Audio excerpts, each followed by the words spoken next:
In this video clip, I'm going to show student D how to adjust the Google Earth settings so that they are able to complete the neighborhood elevation profile.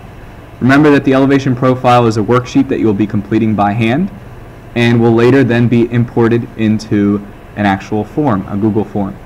So the first thing I want to do is I want to go into Google Earth and make sure that I have the land site activated so you see it on the screen. And I want to go into Tools, Options, and I want to make sure that the terrain quality is set to 1. That's the elevation of exaggeration. And I also want to make sure that the degrees, minutes, and seconds have been chosen as the option for the visible latitude and longitude coordinates. Once those settings have been adjusted, I will hit Apply and hit OK.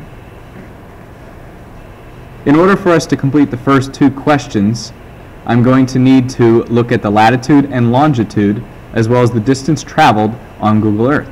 So I'm going to go back into Google Earth, pick a lot that I would like to look at. Let's go with lot 3. I'm going to zoom in on lot 3 by double-clicking on the lot number, and then right-click and go into Properties.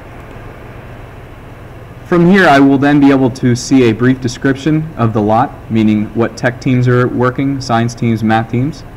I will also then be able to go into View, where I will be able to find the latitude and longitude coordinates that I will need for my worksheet. I need to enter the latitude and longitude coordinates into the worksheet right here for latitude and longitude. The second step, I need to determine the distance traveled across the entire perimeter of the proposed site. The distance traveled in feet. So let's go back to Google Earth, and then let's click on the Measurements tab. And right now we see that we're at 0.11 miles. So let's change the length measurement to feet, and we see that 593 feet is the entire perimeter. So each one of these sides of lot 3, I'm looking at lot 1, but lot 3, add them together and you will get 593 feet that goes all the way around the lot. Hit OK, and add that once again to your sheet. The third question, elevation gain, loss, and feet, in feet, you are going to need to go back